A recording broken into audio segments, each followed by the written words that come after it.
To my channel. I am doctor Riddhi Pandey. मैं आज जिस टॉपिक पे बात करने वाली हूँ वो है विटिलिगो, ल्यूकोडर्मा या जिसे सफ़ेद दाग कहते हैं। जिन लोगों को ये होता है वो बहुत स्ट्रेस में होते हैं, परेशान होते हैं कि हमको कुछ ऐसा ट्रीटमेंट के साथ में कुछ होम रेमेडीज़ मिल जाए या फिर कुछ ऐसा घरेलू उपचार मिल जाए कि वो इफेक्टिव हो। तो आपको बिल्कुल श्योरिटी जो इस वीडियो में बताऊंगी 10 रेमेडीज से भी ठीक हो सकता है। और अगर आपको क्रॉनिक बहुत लंबे टाइम से सफ़ेद दाग की समस्या हुई है तो आप जो अपने लाइन ऑफ ट्रीटमेंट के साथ में, सही लाइन ऑफ ट्रीटमेंट के साथ में आप ये होम रेमेडीज़ करिए तो आपको जो समय जो लगना चाहिए था 1 तो 2 घंटे में होगा वो काम 1 घंटे में हो जाएगा। मतलब आधे समय में आपको इन होम रेमेडीज़ के साथ में हो जाएगा, जल्दी हो जाएगा कहने का मतलब है। तो आप ये यूज़ कर सकते हैं, ठीक है। तो विटिलिगो क्या होता है, पहले तो आपको समझना पड़ेगा विटिलिगो है क्या। विटिलिगो एक ऑटो इम्यून डिसऑर्डर है। अब और विटिलिगो को समझने के लिए आपको ये पता करना पड़ेगा ऑटो इम्यून डिसऑर्डर किसे कहते हैं।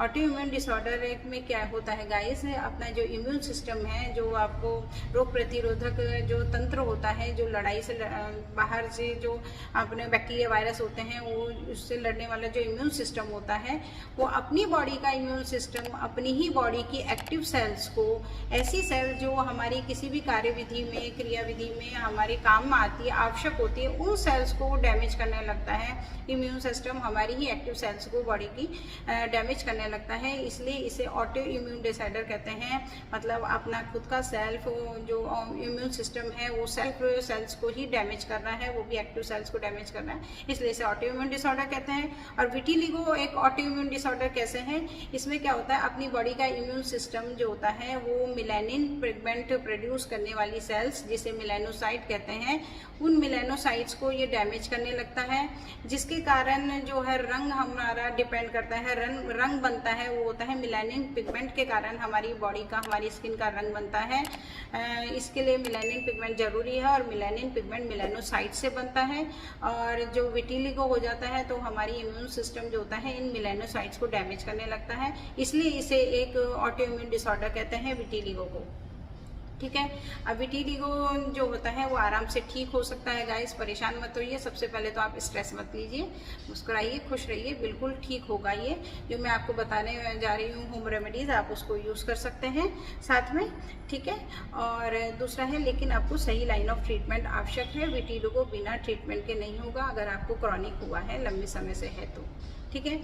अब आपको मैं बिना देरी के बताने जा रही हूँ। सबसे 1 है नंबर पे, वो है पपाया। पपीता जो है उसमें ये प्रॉपर्टीज़ होती है गाइस, ये मेलानिन पिगमेंट के प्रोडक्शन को बढ़ाता है और मेलानोसाइट्स के लॉस को ये कम करता है। तो आप पपीता हो सके तो आप डेली खाइए, पपीते का जूस पीजिए। आप 2 ग्लास जूस अगर डेली पीते हैं तो बहुत अच्छा है। और पपीते का आप साथ में कद्दूकस कर लीजिए और जहाँ पे इफेक्टेड एरिया है वहाँ पे आप इसको लगा लीजिए। 15 से 20 मिनट तक लगा के रख लीजिए, सुखा लीजिए और उसको नॉर्मल पानी से धो सकते हैं, ठीक है। नंबर 2 पे आता है गाजर। गाजर को आप, गाजर भी बहुत इफेक्टिव है, इसमें भी यही प्रॉपर्टी होती है, मेलानिन पिगमेंट को जो है प्रोडक्शन को बढ़ाता है। तो गाजर आप खाइए, गाजर का जूस पीजिए और गाजर को भी आपको कद्दूकस करके आपको इफेक्टेड एरिया है जहाँ पे आप उसको लगा सकते हैं, वही 15 से 20 मिनट तक आप लगा के और उसको सुखा के और धो लीजिए, ठीक है। नंबर 3 पे आता है, आपको क्या करना है, शहद यूज़ करिए।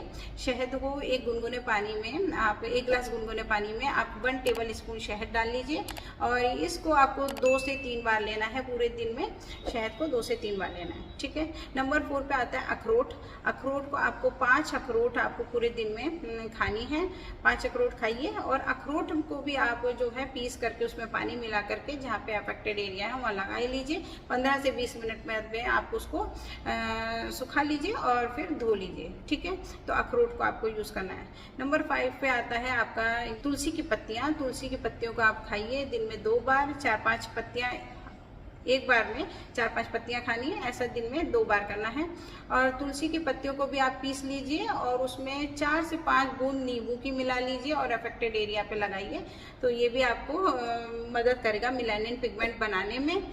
और है नीम की पत्तियाँ। नीम की पत्तियों में भी ये प्रॉपर्टीज़ होते हैं, वो स्किन जो होता है स्किन के लिए बहुत इफेक्टिव है। तुलसी की पत्तियाँ जो मैंने बताई वो एंटी फंगल थी, एंटी इन्फ्लामेटरी उसमें प्रॉपर्टी थी, एंटी बैक्टीरियल, एंटी फंगल, बहुत सारी प्रॉपर्टी तुलसी की पत्ती में, तो वो इसलिए इंपॉर्टेंस हो जाती है, उसकी इंपॉर्टेंस इसलिए हो जाती है। और जो है नीम की पत्तियों में भी बहुत ज़्यादा इफेक्टिव है, इसमें भी एंटी फंगल, एंटी बैक्टीरियल, और स्किन के लिए वो नीम की पत्तियाँ आप जानते ही हैं बहुत इफेक्टिव है। तो नीम की पत्तियों को भी पीस लीजिए और पानी मिला के उसका पेस्ट बना के आप पैची एरिया पे लगा सकते हैं। और डेली करिए गाइस, इन सब चीज़ों को डेली करना है आपको, ठीक है। तो नीम की पत्तियों को आप यूज़ कर सकते हैं। फिर आता है आपको कॉपर वेसल में, तांबे के बर्तन में आपको खाना खाइए। जिनको विटिलिगो है वो तांबे के बर्तन में उनको खाना खाना है। तांबे के बर्तन में आप पानी पीजिए, रात को तांबे के बर्तन में पानी भर लीजिए, स्टोर कर लीजिए, पूरे दिन आप अगले दिन भी वो पी सकते हैं। तांबा जो देखा गया है कि जो विटिलिगो के पेशेंट होते हैं उनमें कॉपर एलिमेंट कम हो जाता है, इसीलिए भी आपको जो है कॉपर वेसल में आपको मैं एडवाइस करूँगी, आपको तांबे के बर्तन में खाना खाना है, तांबे के बर्तन में हो सके तो पानी पीजिए, ठीक है। पानी तो पीजिए ही पीजिए, खाना आप कोशिश करिए कि तांबे के बर्तन में ही खा सकें, ठीक है। फिर आपको होता है अखरोट मैंने बता दिया, शहद बता दिया, पपाया हो गया है, और जो है गाजर का जूस हो गया है, ठीक है। उसके बाद में आता है रेड क्ले, जो होता है लाल मिट्टी। लाल मिट्टी को आपको क्या करना है गाइस, लाल मिट्टी में प्रॉपर्टीज़ होती है कि मेलानिन पिगमेंट को ये बढ़ाता है। तो लाल मिट्टी में आप पानी मिला करके उसमें जो है जिंजर जूस मिला लीजिए, अदरक का जूस 1 टेबल स्पून अदरक का जूस डाल लिया और पेस्ट बना लीजिए, और आप इसको पैची एरिया में लगाइए। डेली आप लगाइए, डेली रेड क्ले का यूज़ कर सकते हैं। रेड क्ले आपको मार्केट में मिल जाएगी, नहीं मिल रही है तो आप ऑनलाइन भी उसको परचेज कर सकते हैं, ठीक है। तो इसमें जिंजर जूस मिला करके आपको यूज़ करना है। अब जिंजर जूस क्या करता है, अदरक का जो जूस है वो जो होता है ब्लड फ्लो को बढ़ा देता है। ब्लड फ्लो बढ़ेगा तो ऑटोमेटिक वो जो एरिया है वो जहाँ पे वाइट दाग रह गया है तो उसमें नॉर्मल स्किन कलर आने, रेड क्ले बहुत इफेक्टिव है, ठीक है। फिर उसमें आता है आगे गाइस कि जिंक की मात्रा जो है देखा गया है कि विटिलिगो में जो जिंक की मात्रा भी कम हो जाती है विटिलिगो के पेशेंट्स में। तो आप ऐसी चीज़ें ले सकते हैं जहाँ पे जिंक की बहुत आयत है। तो क्या होता है, सब्जियों में जो फली वाली सब्जियां होती हैं, जैसे सेम की फली हो गई या बोड़ा भी एक आता है सब्जी में, फली जो फलीदार सब्जियां हैं वो सब आप यूज़ कर सकते हैं। फलियों में जिंक की मात्रा अच्छी होती है। प्लस आप अर्ली मॉर्निंग की धूप लीजिए, अर्ली मॉर्निंग की धूप लेंगे तो वो पिगमेंटेशन के लिए मदद होगी, और लिमिटेड सन यूवी रेज होगी, उसमें लिमिटेड अल्ट्रावायलेट रेज होगी जो आपको बहुत ज़्यादा इफेक्ट नहीं करेगी, आपको दिक्कत नहीं करेगी। जो बाद की धूप होती है वो आपको दिक्कत करती है, वो विटिलिगो के पेशेंट के लिए दिक्कत का काम होती है। उसमें आपको क्या करना है कि पूरा आप जो है फुल स्लीव्स पहनिए, ठीक है। केवल अर्ली मॉर्निंग की आपको धूप लेनी है। अर्ली मॉर्निंग की धूप 5 से 10 मिनट आप ले सकते हैं, जिससे विटामिन डी भी आपका बनेगा, विटामिन B12 भी अच्छा हो जाएगा आपका। तो अर्ली मॉर्निंग की धूप इसलिए इफेक्टिव है। और बाद की जो दिन की धूप में आपको क्या करना है, फुल स्लीव्स दिन की धूप में आपको एक्सपोजर नहीं करना है। आपको मैं जो 10th नंबर पे है वो मैं बताऊंगी, आपको सनस्क्रीन का यूज़ करना है गाइस। गर्मियों में तो आपको जिनको विटिलिगो की दिक्कत है वो सनस्क्रीन लगानी ही लगानी है। आपने देखा होगा विटिलिगो जो वाइट दाग होते हैं वो ऐसे एरिया में होते हैं जहाँ से सूरज की किरणें जहाँ पे डायरेक्ट पहुँच सके, जैसे हाथ पे होगा, फेस पे होगा, पैरों में भी जहाँ एक्सपोजर एरिया है जहाँ पे यूवी रेज डायरेक्ट पड़ सकती है, तो वहाँ पे इसलिए वहाँ पे हो जाता है।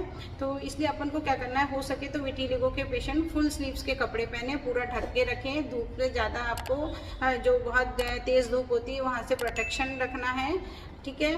तो वहाँ पे ज़्यादा एक्सपोजर नहीं होना चाहिए। सनस्क्रीन लगानी है, गर्मियों में तो लगानी है, विंटर में हो सके तो ठीक है, नहीं तो चलेगा, ठीक है। तो गर्मियों पे तो आपको लगानी ही लगानी है सनस्क्रीन। तो आपको ये सब करिए। ये 10 मैंने आपको चीज़ें बताई हैं। और गाइस मैं आपको सबसे इम्पोर्टेंट चीज़ बताऊंगी जो आपको पता नहीं होगा, और नॉर्मली भी लोग बताते नहीं हैं और लोगों को जानकारी नहीं होती है। क्या करना है आपको, ये परेशानी प्रोड्यूस, ये एलर्जी क्यों हो जाती है कि हम कहीं भी देखिए सब चीज़ें क्रॉनिक जो दिक्कतें होती हैं वो अंदर से होती है। कुछ भी आपको इम्बैलेंस हो गया, स्ट्रेस, टेंशन ले लिया, सारी परेशानी की जड़ अंदर ही है, ठीक है। वो उस पर्सन का जो वीक पार्ट होता है वहाँ पे अटैक कर जाती है, ठीक है। जहाँ पे हमारी जो हमारा कमज़ोर हिस्सा होता है वहाँ पे हो जाती है वाइटल फोर्स। जब हमारा रीअरेंज हो जाता है, जो हमारा जीवनी शक्ति है, जहाँ पे भी आपको कमी लगती है वहाँ पे फिर बॉडी में वो उसी मैनिफेस्टेशन हो जाता है वहीं पे। तो पहले ये बताने से पहले मैं आपको ये बताऊंगी कि अगर आपने अभी तक मेरा चैनल लाइक नहीं किया है तो आप लाइक करिए, सब्सक्राइब करिए। अगर आप मेरे चैनल पे नए हैं, शेयर करिए गाइस ज़्यादा से ज़्यादा, क्योंकि लोग बाग परेशान रहते हैं, उन लोगों को इन्फॉर्मेशन पूरी नहीं मिलती है। तो मेरा उद्देश्य यही है कि मेरे वीडियो के ज़रिए लोगों को ये इन्फॉर्मेशन मिले। मैं रिसर्च करती रहती हूँ कि ऐसी कुछ चीज़ें जहाँ जिनके अलावा लोगों को देखना भी ना पड़े, वो सब मेरे वीडियो में, एक ही वीडियो में सब कुछ मिल जाए, ठीक है गाइस। तो आप ये करिए तो और लाइक करिए। अब मैं अपने टॉपिक पे एक लास्ट इम्पॉर्टेंट बात बताने जा रही हूँ कि आपको क्या करना है कि नॉर्मल लोग भी ये करें कि आपको जो है, अगर आपने तासीर की चीज़ें जो है, अगर आपने गर्म तासीर की चीज़ें ली है, अगर आपने अभी एग्जांपल के तौर पे अगर चाय पी है, तो चाय पीने के अभी तुरंत थोड़ी देर बाद या 5-10 मिनट बाद आप कोल्ड ड्रिंक नहीं पीना है, ठीक है। अगर आपने गर्म तासीर वाली चीज़ें पी है तो तुरंत आपने ठंडी वाली चीज़ें पी ली है। अगर आप कोल्ड ड्रिंक पी रहे हैं, कोई भी ठंडी तासीर की चीज़ें खा पी रहे हैं, उसके तुरंत देर बाद में ही आपको गर्म की नहीं पीनी है, ठीक है। मेनली जो होता है गर्म चीज़ के बाद में तुरंत देर बाद में ठंडी नहीं लेनी है। दूसरा है कि अगर आपने दूध पिया है, मिल्क पिया है, मिल्क के बाद में तुरंत अगर किसी ने नॉनवेज खा लिया है या बहुत ज़्यादा स्पाइसी चीज़ें दूध पी रहे हैं, उसके साथ साथ में अगर आप नॉनवेज ले रहे हैं, फ़िश ले लिया या फिर आपने जो है स्पाइसेस वाला खाना ले लिया है, तेल मसाला आप उस दूध के साथ में ले रहे हैं, तो ये गलत हो जाएगा गाइस। इससे एलर्जी प्रोड्यूस होती है आपकी बॉडी में और ऐसी ऑटो इम्यून डिसऑर्डर की चीज़ें देखी गई हैं। तो ये बहुत इंपॉर्टेंट बात है। तो आप नॉर्मल लोग भी ऐसा नहीं करना है। तासीर की चीज़ों का ध्यान रखिए। अगर आप गर्म ले रहे हैं, ठंडा नहीं लेना है, ये सब जो मैंने बता दिया है। जो है दूध ले रहे हैं तो आपको फ़िश या पिकल्स या ऐसे तेल मसाले वाली चीज़ें नहीं लेनी है। तो ये 2 चीज़ों का आप ध्यान रखिए गाइस। अगर मेरा वीडियो पसंद आ रहा है लाइक करिए, फिर बोल रही हूँ अगर नहीं है तो सब्सक्राइब करिए और शेयर करिए ज़्यादा से ज़्यादा, ओके। और कमेंट्स में आप मुझे बता सकते हैं कि आपको कितना इफेक्ट लगा, प्लस आप मैं कौन सा टॉपिक लूँ, तो आप मुझे बता सकते हैं। मैं आपको बिल्कुल शेयर करूँगी इन्फॉर्मेशन। Thank you.